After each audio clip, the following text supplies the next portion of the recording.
Universidad Autónoma de Ciudad Juárez expone ante la opinión pública una síntesis de actividades académicas, culturales, artísticas, deportivas y sociales, surgidas dentro de su área de acción, con el firme interés de participar a la comunidad fronteriza de sus anhelos, de sus metas, de sus proyectos, de sus avances, de sus logros.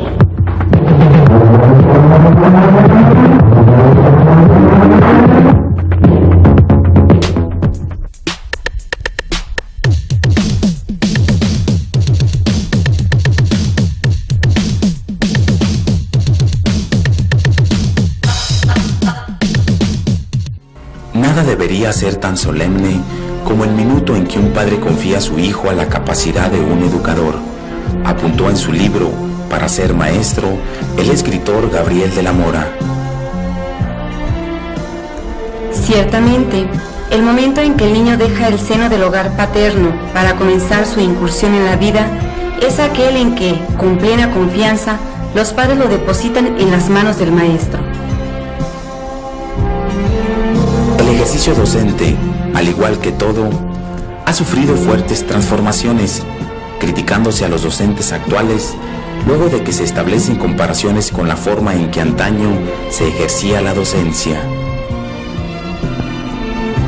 Enseñar y educar son los dos verbos del magisterio, profesión que tiene algo de alfarería por cuanto se trata de moldear al alumno depositado en las manos de ese artista que es el maestro. Es el maestro quien desde el jardín de niños descubre las incipientes vocaciones en la primaria, en la secundaria, en la preparatoria y en la universidad. El mentor es el depositario de los hombres que en el futuro tendrán en sus manos los destinos de la nación. Que reprenda con dolor para saber que he corregido amando, escribió una ilustre maestra, afirmación que ha quedado relegada al pasado, toda vez que los sistemas educativos, al evolucionar, han eliminado criterios basados en absurdos que hacían al alumno temer más que respetar al maestro. ¿Qué opinas tú de tus profesores? Bueno, pues los profesores de las materias, de ciertas materias que tengo, pues son muy buenos, nomás que algunos sí tienen deficiencias, ¿no? O no vienen a las clases y nos adelantan, pero pues de ahí en más, como ya tienen muchos años trabajando aquí en esta escuela, pues sí son buenos maestros, sí están bien preparados y nos preparan muy bien para la preparatoria. Tal vez sí son algo regañones, pero como quiera sí son padres todos. ¿Tú qué opinas de tus profesores? Bueno, yo tengo un aspecto muy diferente a ellos. Yo pienso que son bien suaves, que se la llevan muy bien con los alumnos. Hay algunos depende que no, que hay algunos que te regañan, pero también algunos de los alumnos somos muy malos con ellos, y nos tratamos por medio de disciplina. Ya antes había mejor maestros que ahora. O sea, hay unos profesores buenos y otros malos. Es la escuela la prolongación del hogar, el sitio donde el alumno va a recibir la luz de la enseñanza sobre la que va a cimentar su futuro. Tarea compleja y hermosa la que se ha conferido al maestro, que desde todas las posiciones, trátese del más humilde maestro rural, la educadora o el sabio catedrático, le impone el deber de iluminar conciencias, siendo esta la más sublime de las tareas encomendadas al ser humano, pues debe lograr que el estudiante sienta su obligación de prepararse para ayudarse a sí mismo, a sus semejantes y a su país. ¿Qué significa para usted el ser maestro? Pues es algo muy bonito, es lo más bonito que, pues, de las profesiones, ¿verdad? Porque yo en un principio, debido a mi posibilidad económica, ¿verdad?, que había en mi familia, pues opté por estudiar para maestro, o sea que me dieron la oportunidad de una plaza y pues yo prácticamente pues no tenía, ¿verdad?,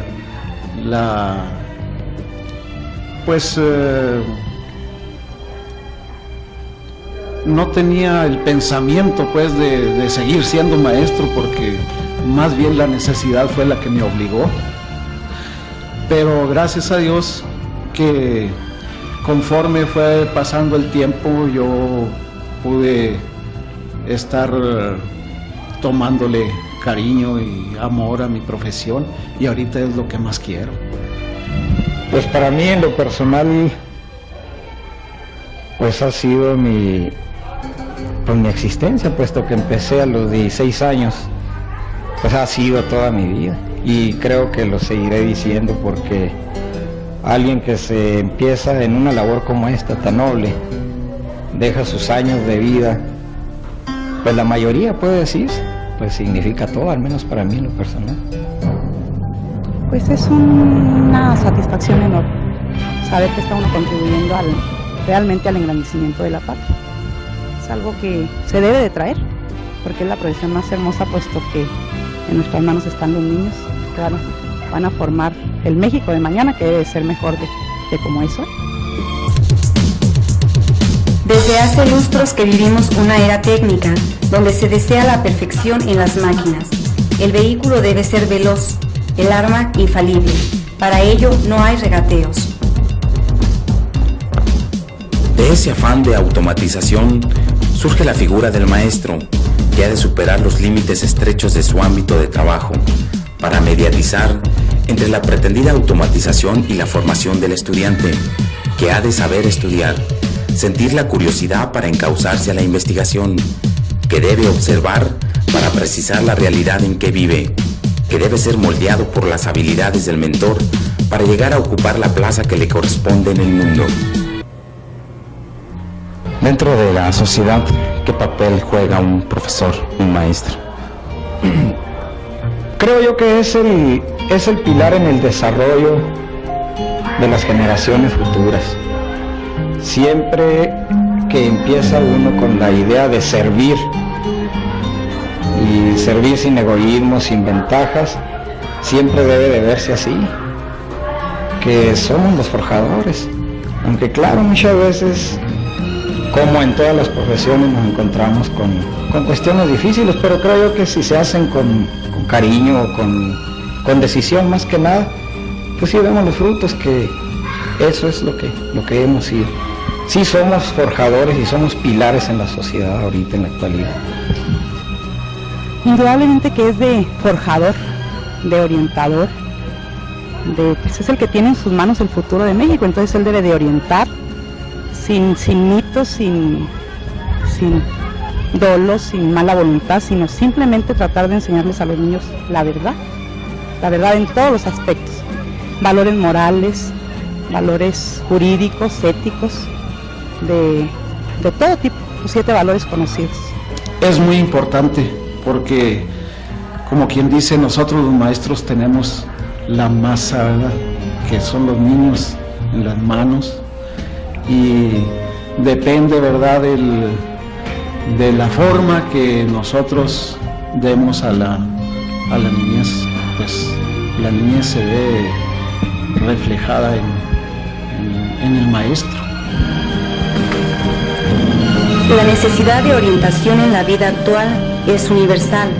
Consecuentemente, la tarea del maestro es muy vasta, pues ha de enfocar tanto a los inadaptados, a los casos que constituyen un problema, a los fracasados, a los alumnos cuyos recursos económicos y sociales son inadecuados, como a aquellos que aparentemente no necesitan de su mano directriz, llegándose a concluir que los niños y los jóvenes necesitan consejo y dirección, y de que la orientación no se confina a una fase o periodo de crecimiento y desarrollo o a un nivel específico de educación. Hoy, más que en ninguna otra época, hay mayor necesidad de recibir una orientación comprensiva y una dirección prudente para que el niño, después joven, logre el autodominio y la autosuficiencia en su vida. En nuestro país fue el ilustre maestro don Justo Sierra el que puso las bases de la ciencia y la educación nacional. Continuador de la obra de don Gavino Barrera, organizó la educación secundaria y preparatoria de la República, sentando las bases para que los jóvenes mexicanos fueran el objeto primordial del trabajo del maestro. Antonio Caso, otro maestro mexicano, señaló que, como estilista, Sierra es el más grande de los ideólogos mexicanos, pues su tarea dentro de la educación desembocó en el más impresionante programa educativo que ha tenido el país. El maestro Justo Sierra lleva a cabo su obra en el marco del porfirismo, del porfiriato, y es precisamente bajo la sombra del positivismo donde encontramos a este distinguido maestro mexicano. Él es sigue o continúa más bien la obra de Gabino Barreda, quien hace posible la educación media en la República Mexicana. Justo Sierra en realidad proyecta la educación, pero con las limitaciones que daba el sistema de gobierno que prevalecía.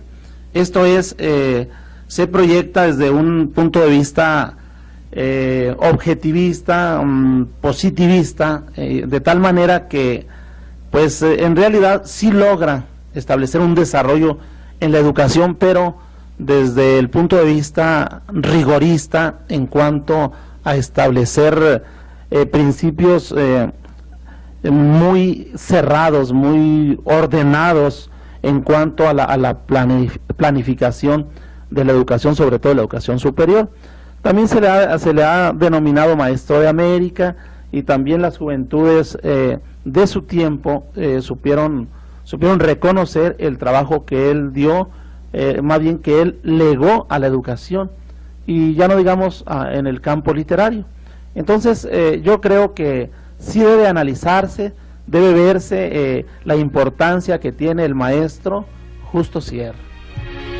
Nuestro gobierno, consciente plenamente de la importancia del libro para la educación, ha dispuesto el libro de texto gratuito, elemental en la enseñanza primaria. El maestro Justo Sierra escribió con relación a la importancia del libro lo siguiente: brotó un día de una vieja máquina escondida en las tinieblas, un hombre de trabajo y de fatiga lo había concebido en la soledad, como si la vieja sociedad sintiera que en la prensa de Gutenberg se iba a estampar su sentencia de muerte. Se interpuso entre aquella invención y la luz, pero el libro apareció por fin. Un golpe eléctrico estremeció el alma del género humano. Los hombres se fueron inclinando sobre aquel libro y lo leyeron. Era la Biblia. En ella leyó Martín Lutero las pruebas de la libertad de la conciencia. Desde entonces, las ideas cruzaron sobre las fuentes como soplos inspiradores. El pasado se sintió muerto, y como el viejo árbol que crece a orillas del abismo, el huracán de las revoluciones lo precipitó a la tumba. Niños, la obra no está consumada. El libro debe pasar a las manos de vuestros hermanos, que más desgraciados que vosotros, no saben leer todavía. ¿Qué significado tiene para nuestro país, para la educación y para la niñez, el texto gratuito para las escuelas primarias? Pues en primer lugar yo digo con toda buena fe que el libro de texto gratuito es bondad del régimen y justicia nacional para la niñez mexicana. Fue una idea de un chihuahuense que trabajó en el medio educativo, Manuel López Dávila, que fuera mi maestro y mi director de educación. López Dávila fue también senador y más tarde fue gobernador del estado de San Luis Potosí. Él fue el que dio la idea a la Secretaría de Educación Pública, y fue como el presidente de la República, don Adolfo López Mateos, aceptó la idea y dio las órdenes necesarias para la aparición del libro de texto gratuito para la enseñanza primaria. Este libro de texto también, en pocas palabras, podemos decir que llena una necesidad pedagógica, unifica el contenido temático de los programas y ayuda a la economía de los padres de familia porque se suministra gratuitamente y el gasto general ascendería a muchos millones de pesos que cargarían sobre los bolsillos de las gentes pobres, de la niñez mexicana. Esto constituye la bondad del libro de texto gratuito que hoy se encuentra en todas las escuelas primarias del país. Gracias pues al gobierno federal que lo estableció y lo sigue instituyendo. Esperamos que en el futuro también se logre el libro de texto gratuito para la enseñanza secundaria. Ya hay una opinión muy generalizada para este logro y hay también ofrecimientos muy formales para que se realice y se cumpla con esta petición nacional. Antonio Caso y José Vasconcelos se pronunciaron en contra de la filosofía positivista de Comte, sobre la que Gabino Barreda y Justo Sierra fundamentaron la educación nacional. Vasconcelos, una de las personalidades más notables del siglo XX, dirigió su capacidad por numerosos campos: la filosofía, la literatura, el ensayo, la revolución y la política. Pero por encima de todo, su labor más brillante la desempeñó como secretario de Educación Pública. José Vasconcelos es un maestro mexicano extraordinario porque precisamente es quien abre la dignificación de la educación popular. Vasconcelos es una figura trascendente para la educación mexicana porque cuando él está al frente de la Secretaría de Educación Pública, antes llamada Secretaría de Instrucción Pública, precisamente es quien hace realidad el que la educación salga del centro y se proyecte al medio rural mexicano. Vasconcelos, con una visión muy grande de lo que debía ser el mexicano, trasciende culturalmente y logra precisamente esa amalgama o ese principio de formación que requería el pueblo mexicano.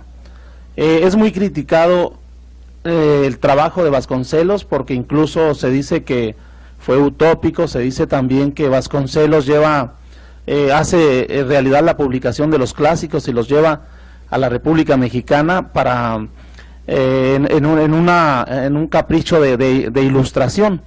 Desde luego que nosotros estamos en desacuerdo en principio con esto, porque si bien es cierto, las clases populares no estaban preparadas para leer, ni siquiera lo sabían hacer los clásicos, pero sí la tarea de Vasconcelos, les repito, es muy importante porque establece las bases firmes, las bases necesarias para que la educación despunte y se haga realmente popular.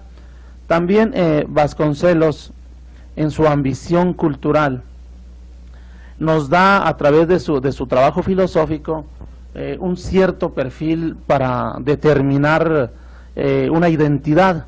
Esto también se plasma a través del material didáctico que se fue haciendo profuso en aquel tiempo. Para Latinoamérica, José Vasconcelos existe con su pensamiento. Para Latinoamérica, Vasconcelos es un maestro extraordinario. También con Vasconcelos pudimos conocer, o más bien reafirmar el principio universitario de la autonomía. También aquí se proyecta como un maestro extraordinario. Por algo las juventudes, por algo la juventud mexicana seguía al maestro José Vasconcelos. Los programas escolares abarcan una multitud de temas y asignaturas que se convierten en los recursos que el maestro emplea para la formación del alumno, que debe recibir impresiones permanentes de su educación. La historia da ejemplos de buena y mala conducta, de buenos y malos ciudadanos que quizá no tuvieron la encausación correcta de sus vidas por la falta de un maestro. En el ejercicio de la profesión, el maestro enfrenta obstáculos que muchos no pueden superar, De ahí que la impartición de la enseñanza en sus 3 niveles, básico, medio y superior, presente fallas que la mayoría de las veces se imputan al maestro. Dentro del ramo de la educación se desprenden una serie de obstáculos. ¿Cuáles serían ellos? Sí, cómo no. Los obstáculos vendrían siendo materiales, es cuestión de decir en forma económica, ¿verdad? En cuanto no tendríamos el material suficiente como quisiéramos para poder brindarles a los niños la educación. Eso sería para mí uno de los obstáculos fundamentales. Uno de los que yo veo principalmente es la voluntad con que las gentes que nos rodean pues algunas veces quizás sean hasta de buena intención, pero sí en la mayoría de los casos muchas veces nos encontramos con esos obstáculos de personas negativas, que si uno por ejemplo tiene una idea no funciona porque piensan o creen que uno está defendiendo pues una postura que uno la busca en lo personal. Eso es uno de los principales obstáculos, que no siempre encontramos la disposición de las gentes ni la buena voluntad tampoco. No en todos los casos, para qué lo vamos a decir, pero sí en algunos casos. Indudablemente la pobreza. La pobreza es una cosa que afecta profundamente a la educación, puesto que los niños vienen pues, muchas veces sin comer, con problemas económicos que causan problemas familiares, los pleitos familiares, el hecho de que no alcanza para vestirse, para comer, creo yo, y esa pobreza desvirtúa los valores morales, todo tipo. La pobreza es la raíz de todo el mal funcionamiento en la educación. Escritores y poetas han dedicado parte de su inspiración a elogiar al maestro, a quien específicamente este día debemos rendir tributo por lo que enseña y representa para la sociedad. Gabriela Mistral, maestra también, en su poesía dedicada a la maestra rural, enfatiza en algunas frases el papel del docente en las zonas rurales del país. La maestra era pura, la maestra era pobre, la maestra era alegre. Los maestros tenemos que ser muy entusiastas y sacar a este futuro que tenemos en las manos muy firme, muy positivo, sacarlo adelante sin cosas negativas, que el niño vaya desde el jardín muy positivo para que así siga en la primaria y así lo refleje a la hora de trabajar, a la hora de ser un profesionista. El maestro ahorita tiene el papel tan importante como de forjar a un México mejor. Yo pienso que tenemos en las manos al México fuerte, al México que nos va a venir a fortalecer a nosotros que ya estamos mayores, ¿no? Nos va a venir a fortalecer y a decirnos que sí se puede con la gente que tenemos, sí se puede, nada más que hay que darle pues hábitos, hay que darle muchas cosas, pero todo positivo. Tratar de inculcar a los niños el amor a su patria, un amor que debe ser total, una entrega total, saber que estamos mal, pero con la ayuda de todos, desde los más pequeñitos hasta los adultos podemos salir de este bache en que nos encontramos. Poner lo mejor de cada uno de nosotros, salir adelante lo mejor posible. Como repetí anteriormente, en la medida en que yo haga mi trabajo inmejorable o sobresaliente, así es como vamos a estar en un futuro. Y cada maestro debemos poner nuestro granito de arena porque todos seamos mejores y este mundo pueda ser mejor para cada uno. El crecimiento demográfico del país es muy grande. Las grandes tareas se multiplican. Sin embargo, la educación es atendida por nuestros gobernantes como un renglón prioritario, debido a lo cual la Secretaría de Educación Pública dedica la mayor parte del presupuesto nacional a elevar el nivel de conocimiento de todos los mexicanos. Una institución reconocida en el mundo entero lo es la UNESCO, que al referirse a la personalidad del maestro, señala que la hermandad hacia todos los hombres es una premisa que debe nacer en la escuela en tiempos en que abunda el odio en el mundo. La educación, la ciencia y la cultura como base de la paz están en manos del maestro.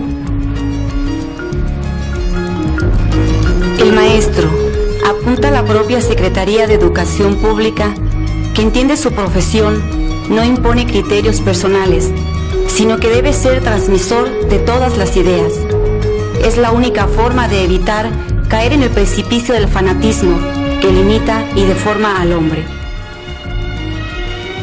México tiene una larga y bella tradición educativa, nombres ilustres, campañas para alfabetizar, textos gratuitos, reformas a los planes docentes, lecciones audiovisuales, construcción de escuelas y el propósito de llevar la educación a todos los rincones patrios son motivos para considerar las palabras del rector de la UACJ de que una sociedad más culta es una sociedad más libre.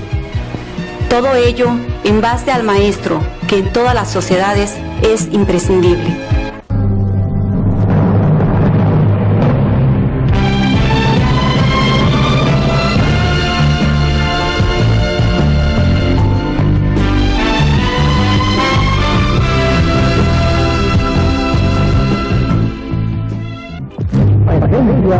Universitaria.